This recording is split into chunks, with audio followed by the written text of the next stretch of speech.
بسم اللہ الرحمن الرحیم۔ السلام علیکم۔ دین اسلام بلا شبہ فلاح اور راستی کا دین ہے جو نہ صرف کمزور، ضعیف اور مجبور کی مدد کرنے اور اسے دوبارہ معاشرے کے قابل بنانے کا درس دیتا ہے۔ اللہ تعالیٰ کو یہ بات نہایت ہی بری لگتی ہے کہ کوئی اس کی مخلوق کو کمتر اور گھٹیا گردانے، کیونکہ یہ خالق کائنات کی ہی تقسیم ہے کہ کوئی شاہ ہے اور کوئی گدھا، کسی کو تاجدار بنا دے اور کسی کو فقیر۔ ایسا ہی ایک سبق آموز واقعہ امام جوزی نے بھی بیان کرتے ہوئے مستحق اور نادار لوگوں کی مدد کی ترغیب اور رب تعالیٰ کے اختیار کو سمجھانے کی کوشش کی ہے۔ امام جوزی بیان کرتے ہیں کہ اصفہان کا ایک بہت بڑا رئیس اپنی بیگم کے ساتھ دسترخوان پر بیٹھا ہوا تھا۔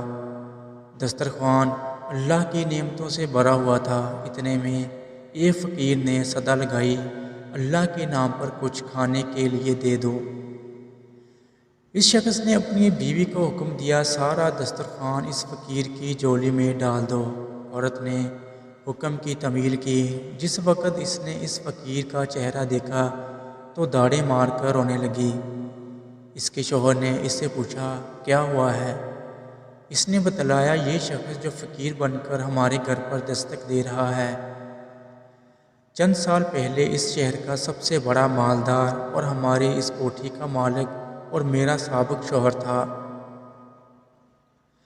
چند سال پہلے کی بات ہے کہ ہم دونوں دسترخوان پر ایسے ہی بیٹھ کر کھانا کھا رہے تھے جیسا کہ آج کھا رہے تھے، تو اتنے میں ایک فقیر نے صدا لگائی کہ میں 2 دن سے بھوکا ہوں، اللہ کے نام پر کھانا دے دو۔ میرا شوہر دسترخوان سے اٹھا اور اس فقیر کی اس قدر پٹائی کی کہ اسے لہو لہان کر دیا۔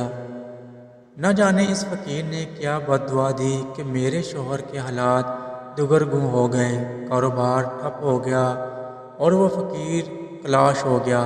اس نے مجھے بھی طلاق دے دی۔ اس کے چند سال گزرنے کے بعد میں آپ کی زوجیت میں آ گئی۔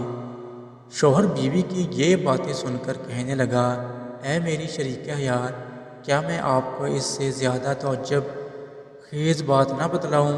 اس نے کہا، ضرور بتائیں۔ کہنے لگا، جس فقیر کی آپ کے سابق شوہر نے پٹائی کی تھی وہ کوئی دوسرا نہیں بلکہ میں ہی وہ فقیر تھا۔ اللہ اکبر۔ اللہ حافظ۔